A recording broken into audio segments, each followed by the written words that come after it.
আসসালামু আলাইকুম। আমি জিহাদ যেতে হবে বহুদূর জয়ে থাকা আপনাদের দোয়া। সামনে কিন্তু গ্লোবাল সুপার লিগ যেটা কিন্তু অলরেডি চলে আসছে আর মাঝখানে হয়তোবা এক মাস আছে। 10 জুলাই থেকে 18 জুলাই। তো বিষয় যেটা দাঁড়াইছে সেটা হচ্ছে যে দলগুলো কারা কারা কোন কোন দল খেলবে। আগের আসরে যে দলগুলো ছিল ভিক্টোরিয়া ছিল আগেরবার, রংপুর ছিল আগেরবার, লাহোর ছিল এবং হোবার্ট হারিকেন ছিল। তারপরে হচ্ছে যে দিক থেকে যে অস্ট্রেলিয়ার ক্লাব ছিল, এবার কিন্তু নতুন করে কিছু ক্লাব অ্যাড হবে, সেটা হচ্ছে ইন্ডিয়ান একটা ক্লাব অ্যাড হবে। অলরেডি 4টা ক্লাব কিন্তু কনফার্ম করেছে। সাথে কিন্তু আপনাদের ফরচুন বরিশাল যাওয়ার কথা ছিল, দুঃখজনক ভাবে সেটা যেতে পারে নাই। তার জায়গায় কিন্তু এখন কিন্তু রংপুর রাইডার ডিফেন্ডিং চ্যাম্পিয়ন হিসেবে যাবে। তো 4টা দল কনফার্ম হয়েছে, যেহেতু রংপুরের সাথে লড়তে হবে।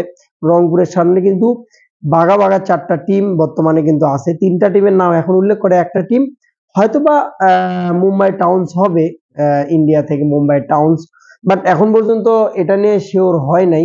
যদিও 100% শিওর হলে অবশ্যই নিউজ জানাবো, যেহেতু মাঝখানে আরো একটু সময় আছে। 4টা টিম, যেটা যে 4টা টিম সেটা হচ্ছে যে হোবার্ট হারিকেন। হোবার্ট হারিকেন আসার একটাই কারণ, সেটা হচ্ছে তারা কিন্তু বিবিএল চ্যাম্পিয়ন। এবার যে রিশাদ হোসেনের কিন্তু দলে নেওয়ার সম্ভাবনা ছিল এবং তাকে কিন্তু ডেকেছিল, ব্যস্ততার জন্য খেলতে পারেনি। বিপিএল এর জন্য কিন্তু রিশাদ হোসেন এবার কিন্তু হোবার্টের হয়ে খেলতে পারে নাই। সে হোবার্ট হারিকেন কিন্তু চ্যাম্পিয়ন হয়েছিল 2024-এ। তো সেদিক থেকে কিন্তু হোবার্ট হারিকেন কিন্তু অংশগ্রহণ অলরেডি 100% কনফার্ম। দ্বিতীয় দল হিসেবে যদি আমি বলি যে সেন্ট্রাল স্ট্যাগ, এই টিমটার কথা যদি আপনি বলি যে সেন্ট্রাল স্ট্যাগস নতুন নাম মনে হচ্ছে, নতুন আপনাদের কাছে মনে হচ্ছে, বাট যারা সুপার সামস দেখেন, অর্থাৎ নিউজিল্যান্ডে যে খেলাটা হয়, নিউজিল্যান্ডের মাটিতে যে খেলাটা হয়, কিছুদিন আগে যে লিগটা হয়ে গেল, ওখানে সুপার সামস নামে T20 একটা, যেরকম বিপিএল ওরকম তাদের একটা সুপার সামস হয়। তো সেখান থেকে সেই টিমটা কিন্তু চ্যাম্পিয়ন। তো অবশ্যই যারা চ্যাম্পিয়ন সেই দলগুলো কিন্তু অংশগ্রহণ করবে। তো সুপার, তো বলা যায় যে সেন্ট্রাল স্টেক কিন্তু সুপার, আপনার হচ্ছে যে সুপার সামস থেকে কিন্তু এবার জয়েন করছে। তৃতীয় দল হচ্ছে যে গায়না, অর্থাৎ গায়না যেহেতু নিজেরাই এটার, যে টিমটা যেখান থেকে এটা প্রশ্ন হবে, অর্থাৎ গায়নাতে যেহেতু আয়োজক, গায়নাতে খেলাটা হবে।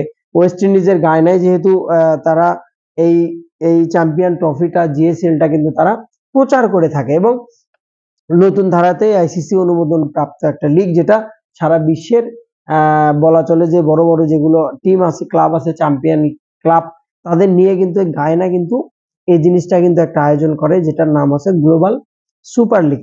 তো মাঝখান থেকে টিম কিন্তু অবশ্যই গায়না থাকবেই, কারণ তারা স্বাগতিক, এবং সো সেখান থেকে গায়না কিন্তু অবশ্যই 100% থাকছে এবার গ্লোবাল সুপার লিগে। রংপুরকে নিয়ে যদি আমি একটু বলি, সামনে যে 3টা দলের কথা বললাম, তার ভেতর থেকে শুধু সেন্ট্রাল স্ট্যাকটা আমার কাছে একটু দুর্বল মনে হলেও রংপুর কিন্তু সবচাইতে ভালো দল গ্লোবাল সুপার লিগে।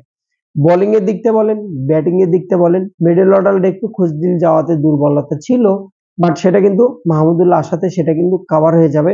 সেদিক থেকে কিন্তু যে পিচটাতে খেলা, পিচটা কিন্তু খুব স্লো পিচ ভাই। ওখানে কিন্তু বাংলাদেশের আবহাওয়া কিছুটা বিরাজমান, কিসের জন্য, যে পরিমাণ পিচ, যে পরিমাণ স্লো, একটা বল থাকে স্পিডে যায়, থেকে একটা স্লোলি যায় বল কিন্তু সেখানে।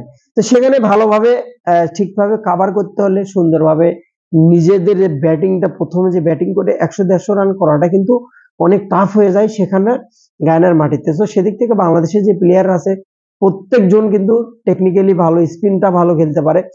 সর্বোপরি কিন্তু বাংলাদেশের একমাত্র রংপুর রাইডার্স কিন্তু আমার কাছে সবচেয়ে ফেভারিট বলে মনে হচ্ছে গ্লোবাল সুপার লিগে, রংপুরই ফেভারিট। এবং বিদেশি প্লেয়ার যদি ঠিকঠাক ভাবে, মোহাম্মদ নাবি, খুশদিল আছে এবং অন্য খাজানাফির কথা শোনা যাচ্ছে, ঠিকঠাক ভাবে যদি বিদেশিদের ঠিকঠাক ভাবে ইউজ করতে পারে, কিনতে পারে, তো অবশ্যই কিন্তু দুর্দান্ত লেভেলের একটা দল হবে রংপুরের জন্য।